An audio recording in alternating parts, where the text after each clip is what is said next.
Boa tarde, senhores. A tecnologia de edição gênica CRISPR foi aprovada para uso terapêutico em humanos pela FDA nos Estados Unidos e aqui na Inglaterra.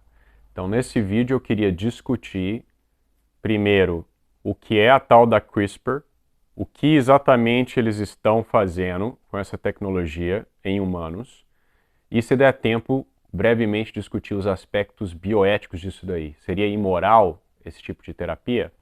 Porque é óbvio que, sendo algo muito importante que aconteceu, eu tenho encontrado muita desinformação aí na internet, tá? Tem gente que é alarmista demais e tem gente que simplesmente não menciona os potenciais problemas dessa tecnologia, ok? Então, antes de mais nada, vamos discutir o que é a tal da CRISPR. Tecnologia que já tem sido utilizada na genética por anos, tá?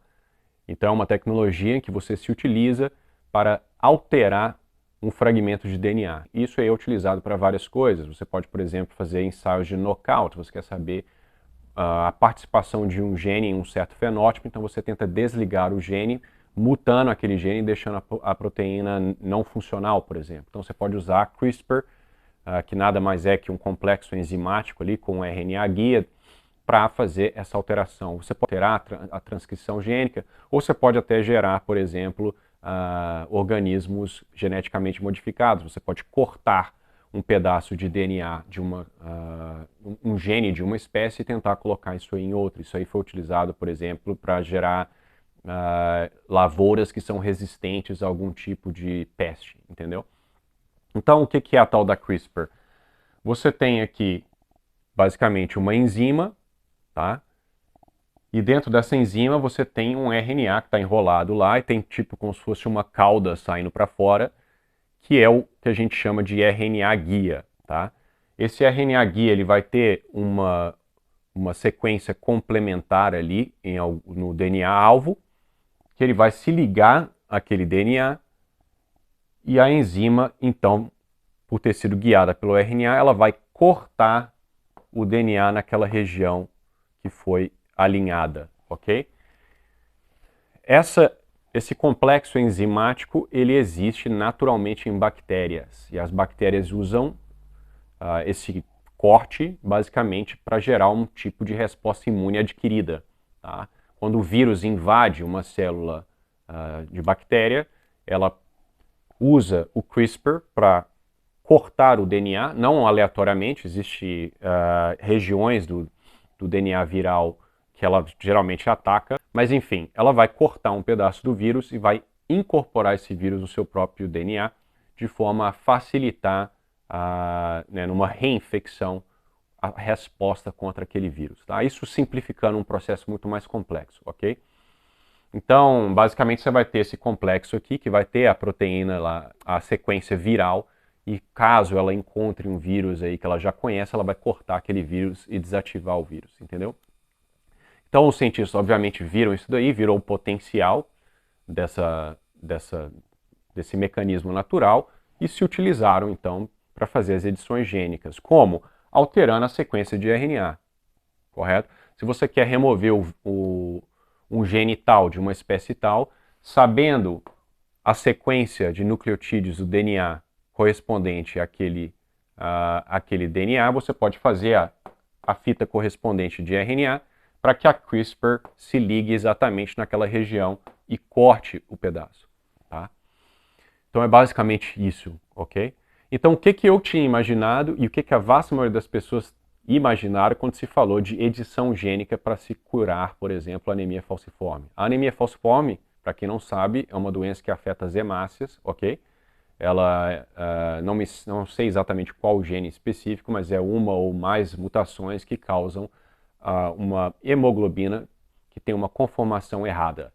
Isso aí afeta até mesmo o formato da hemácia, que fica com o formato de foice, e isso causa diversos sintomas, né? Dificuldade de transporte de oxigênio, bloqueamento dos vasos sanguíneos, dores fortíssimas.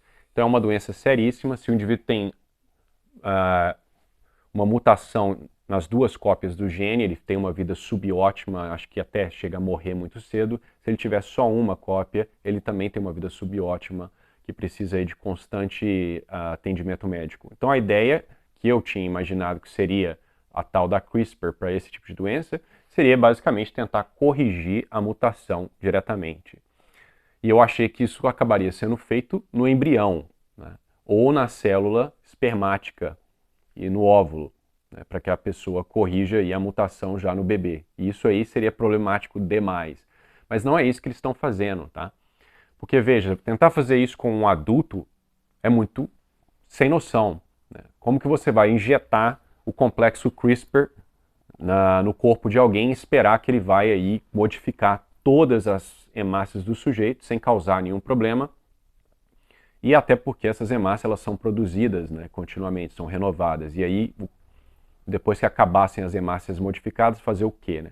Então eu acabei pesquisando a tal da terapia e não é isso que eles estão fazendo, ok? Então ao invés de tentar corrigir o gene diretamente, o que eles estão fazendo é retirar as células tronco da medula óssea dos pacientes, tá? Os pacientes utilizados para isso daí foram só uns menos de 100. Eles acompanharam, se não me engano, 30 pessoas, entre 30 e 40, por apenas 2 anos, tá? O que já em si é um problema. E a única razão disso daí ter sido aprovado tão rapidamente, apesar de 2 anos de acompanhamento, foi por causa do quê? Das picadinhas contra o virinhos que a gente teve aí uns 2, 3 anos atrás, tá? Porque, caso não tenha te falado, aquela picadinha ali para a gripinha da China, ela é uma terapia gênica e ela foi aprovada com pouquíssimo estudo em escala mundial. Então, quando você abre, como é que fala no Brasil aí? Você abre não sei o que, portão onde passa boi, passa boiada. Né? Aprovou uma terapia gênica para uso global em alguns meses, é óbvio que eles iam começar a aprovar outras terapias gênicas de forma extremamente rápida. Então, bastou apenas 2 anos de acompanhamento e já aprovaram isso daí. Então, qual é a terapia? Bom, basicamente, você tira a medula do sujeito, as células tronco da medula. A CRISPR vai ser utilizada para quê? Tem um gene que chama BCL11A, tá? Esse gene, ele impede que a célula tronco se torne uma hemácia fetal. Né? Quando você está lá na barriga da sua mãe, você tem necessidades completamente diferentes, uma vez que você está recebendo sangue da sua mãe, etc. Então suas hemácias elas têm que ser diferentes do que a sua hemácia enquanto adulto. Então, quando você se torna adulto, existe um gene que silencia os outros genes envolvidos com a formação de hemácias fetais, ok? Para que você possa então produzir a hemácia adulta. Então o que eles vão fazer com essa terapia é pegar as células da sua medula e desativar o gene BCL11A. Tá? Para que então aquelas células tronco possam se tornar hemácias fetais. A hemácia fetal, ela não tem os problemas que a hemácia normal tem. Ainda que a mutação, teoricamente, ainda esteja lá, a fetal não tem os problemas de conformação que a adulta tem. Então, a ideia aqui é fazer isso e reintroduzir essas células modificadas na medula do sujeito. Só que antes de fazer isso, eles têm que matar as células tronco da medula do cara para que ele não fique produzindo células de hemácia defeituosas. Então eles fazem isso com algo que é basicamente uma quimioterapia. Eu traduzi diretamente do inglês, ficou mieloblação, então é provavelmente utilizado para tratamento de câncer de medula, por exemplo. Então o sujeito vai passar por um tratamento para matar todas as suas células tronco da medula, e aí as células editadas vão ser inseridas na medula. Qual a expectativa?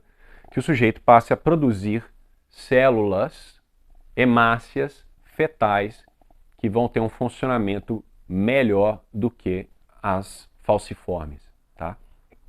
Agora, por quanto tempo que isso aí vai durar? Não se sabe. Né? Só acompanhou por 2 anos.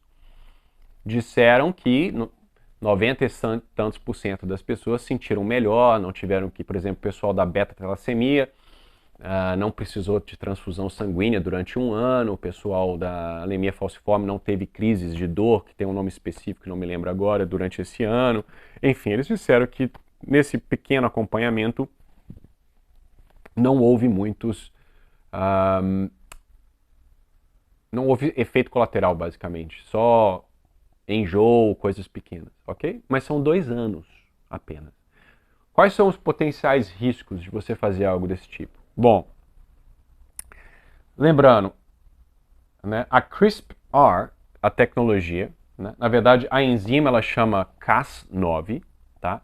CRISPR é a tecnologia como um todo, é o conjunto, mas a enzima em si mesma ela chama Cas9.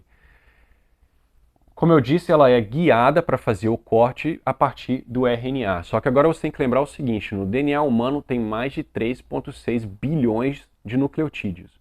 Tá? Então, é óbvio que existem diferentes partes do genoma humano que são muito parecidas.